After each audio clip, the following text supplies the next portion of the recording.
저는 지금 말레이시아 말라카라고 하는 도시에 나와 있고요. 시작이 막힌다는 거, 이거는 되게 구조적으로 접근했을 때 결국 기본이 아직 마련되어 있지 않기 때문에 막힌다라고 볼 수 있거든요. 기본이라고 하는 건 결국 그거죠. 프로타고니스트, 주인공의 목표와 약점. 목표가 충분히 절박하고 사람들로 하여금 응원할 수 있는 것으로 마련이 되었다면은 1화가 막힐 수가 없거든요. 목표를 던져주고 그것을 잘 전달하기만 하면 되기 때문에. 작품의 초반은 결국 기획력, 그리고 상품성, 구조적인 완성도, 이것을 담기만 하면 되는 것이라서, 예를 들어서 키워드 조합이 매력이 있느냐, 로그라인이 후킹한가, 이것만 1, 2, 3화에서 보여줄 수 있으면은 기획적인 것은 마련이 됐을 것이고요. 상품성도 그 안에서 마련이 됐을 것입니다. 작가가 해야 할 것은 그 기획에 어울리는 주인공을 안치시키는 거죠. 충분히 절박한 혹은 매력적인 목표와 약점을 가지고 있는 인물을 섭외해서 앉혀주면 초반은 막힐 일이 없다는 거죠. 그런데 대부분 이렇게 이론적으로 알고 있으면서도 막히는 이유는 하나밖에 없어요. 내가 이미 하고 싶은 것을 만들어두고 거기에 이론을 짜맞춰서 막 꾸역꾸역 넣으려고 하다 보니까 계속 스토리 진행이 안 되는 거죠. 초반에서 나아갈 수가 없는 겁니다. 버려야 하는데 버리는 게 잘 안 되는 거죠. 지금 여행 중에 찍는 거라서 실황을 같이 중계하면서 이야기를 이어가 보도록 하겠습니다. 여기는 챙훈팽 사원이라고 하는 불교 사원인데요. 그 말레이시아가 이슬람 국가라서 모스크는 많은데 불교는 좀 없거든요. 여기가 구글맵으로 보니까 관세음보살을 모시는 사당이라고 하거든요. 보통 석가모니, 관세음보살, 지장보살 이렇게 함께 모시는데 여기는 관세음보살 위주로 모시는 절이라고 합니다. 여기도 또 조그만 사당이 하나 있는데 다들 절을 하고 계셔서 안에서 큰 소리 내며 찍기가 좀 그러네요. 지장보살은 중생을 구원하는 그런 부처로 알고 있습니다. 지옥에 가서 고통받는 사람들을 구제해주고자 하는 보살로 알고 있어서 어떻게 보면 조금 깨달음을 추구하는 그런 쪽과 가깝다고 알고 있고요. 여기서 모시고 있는 관세음보살은 엄청 인자한 보살님으로 알고 있어요. 그래서 마음과 몸의 병을 치료해주고 그런 분들. 그래서 할머니들이 주로 절에 가시면은 관세음보살, 관세음보살 계속 이렇게 외치면서 기도를 하시는데 그런 것과 이제 연관이 되어 있다고 볼 수 있는 거죠. 저는 종교가 없는데 저희 집안이 불교 집안이라서 그냥 절이 있길래 반가운 마음으로 한번 들어와 봤습니다.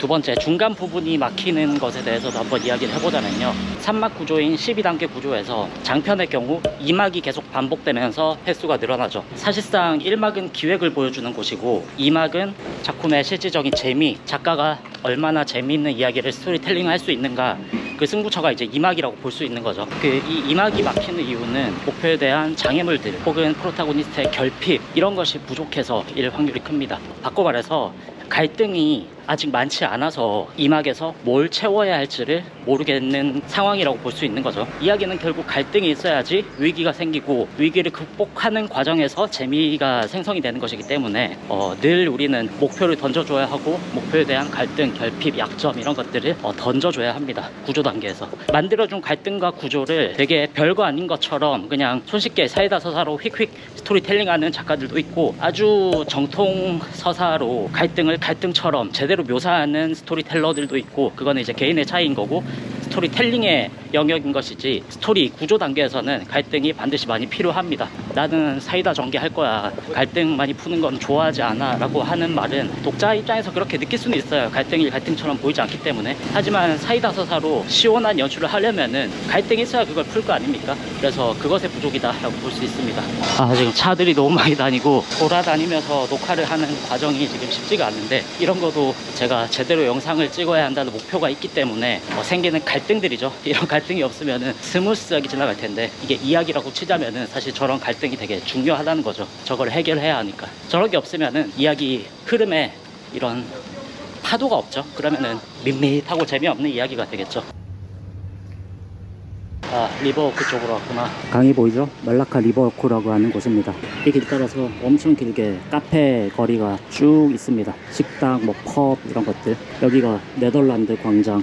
대항해 시대, 포르투갈 식민지 시대에 만들어진 광장이고요. 이 말라카라고 하는 도시 자체가 대항해 시대 때 교역항으로 많이 사용이 됐대요. 침략 국가만 바뀌고 계속 식민지를 유지해오던 나라라서 건축 양식이나 이런 것들이 대부분 유럽 양식들을 많이 띄고 있습니다. 말라카에서 제가 제일 좋아하는 그 리버워크, 절도 한번 들렀으니까 종교 통합을 위해서 교회도 한번 들려야 하지 않겠습니까? 요 길을 따라서 이 길로 올라가면은 예수상이 있다고 하는데 역사적으로 뭔가 의미가 있는 곳이라고 하길래 여기도 가보고 있습니다. 예수님의 조각상이 아니라 프란치스코 하비에르의 조각상이네요. 여기가 이제 그냥 거의 옛 터만 남아 있는데 한번 들어가 볼게요. 오래된 느낌이 확 드네요. 군데군데 콘크리트로 보수한 흔적도 있지만 옛날에 지었다는 느낌이 확실히 듭니다.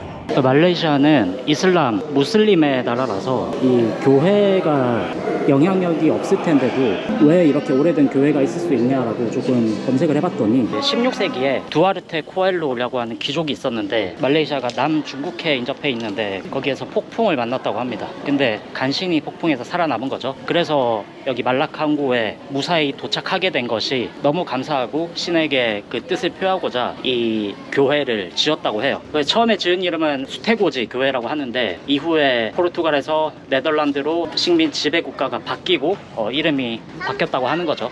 근데 이렇게 폐허가 된 거는 나중에 영국의 공격으로 인해서 이렇게 박살이 나고 지금은 터만 남았다고 하네요. 아, 여기에 교회를 지은 이유가 있구나. 이렇게 뷰가 좋구나. 여기에서 이제 본 이야기로 넘어와서 내 이야기가 이렇게 폐허만 남은 뼈대만 앙상하게 남은 이런 모습으로 남지 않으려면은 엔딩이 막히지 않아야 하겠죠. 그쵸? 아무리 시작과 중간이 뛰어나고 화려하다 하더라도 엔딩이 막히면은 다 보고 나서 이게 뭐야 싶잖아요. 엔딩이 막히는 이유를 구조적인 측면에서 들여다보자면은 결국에 목표가 명확하고 선명하지 않아서라고 다시 돌아올 수 있습니다. 작품의 궁극적인 목표라고 하는 것은 인물 혹은 주인공들의 공통된 목표거든요.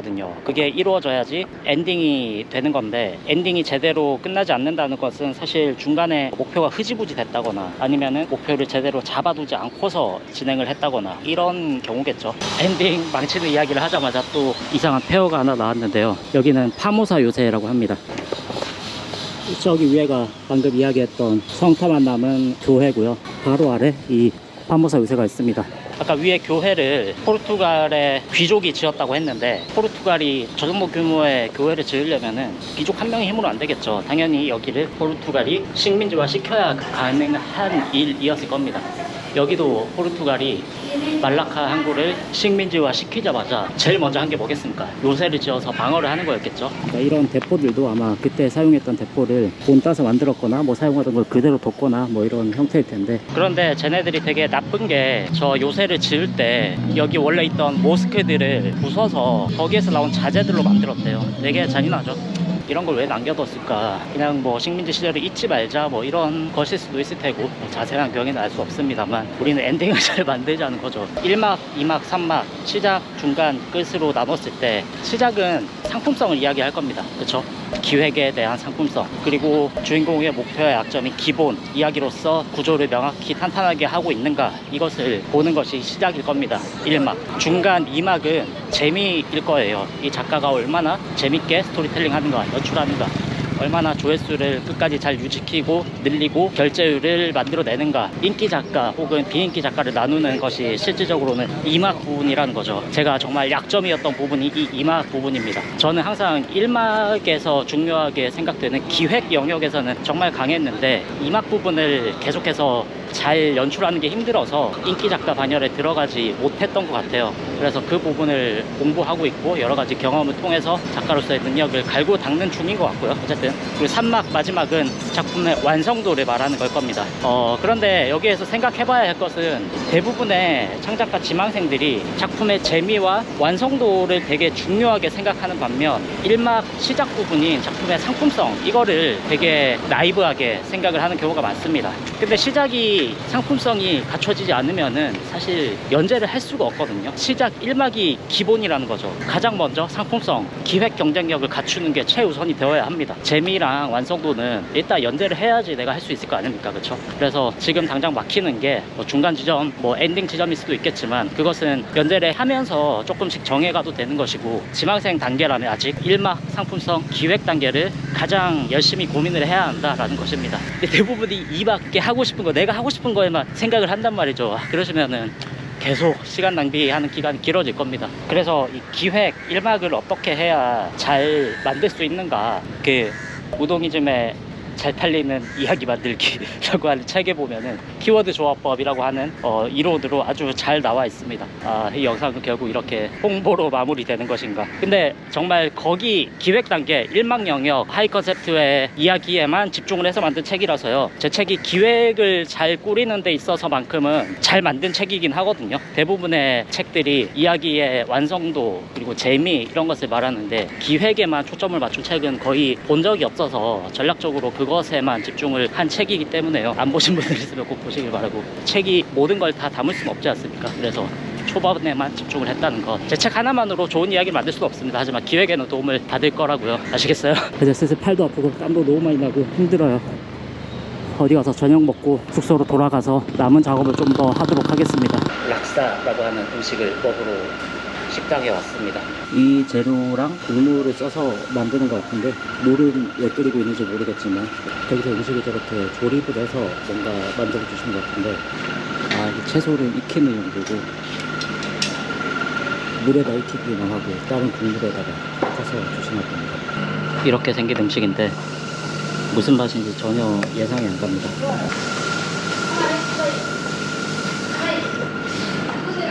약간 생선 맛도 나는데 꽁냥꿍 맛도 나고.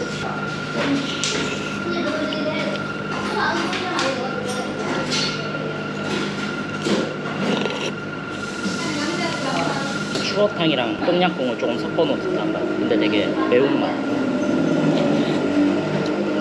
두부도 있고 면은 좀 얇고 두꺼운 면도 있고 어묵도 있고. 조리법을 보니까 코코넛 밀크가 들어간 약간 말레이시아식 카레라고 하는데 카레랑 코코넛 밀크보다는 뭔가 추어탕 맛이 되게 더 많이 나서 되게 독특했던 생각이 듭니다. 어쨌든 맛있게 잘 먹었고 벌써 3일째 여기를 오고 있네요. 여기가 제일 좋아. 인터넷이 너무 빨라.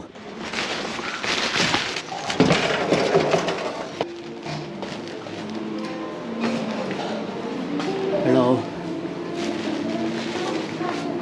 여기가 되게 특이한 게 종이판 메뉴로도 시킬 수 있지만 QR코드를 찍으면 여기에서 주문이 가능해요. 메뉴, 커피, 디저트 막 이런 식으로 되게 편하다는 생각이 들더라고요. 말라카 오실 분들은 이 카페에 오고 오세요. 되게 아늑하고 사람이 많고 바깥 풍경도 좋고.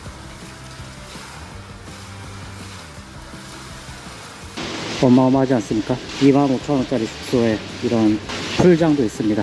오늘은 수영으로 마무리하도록 하겠습니다.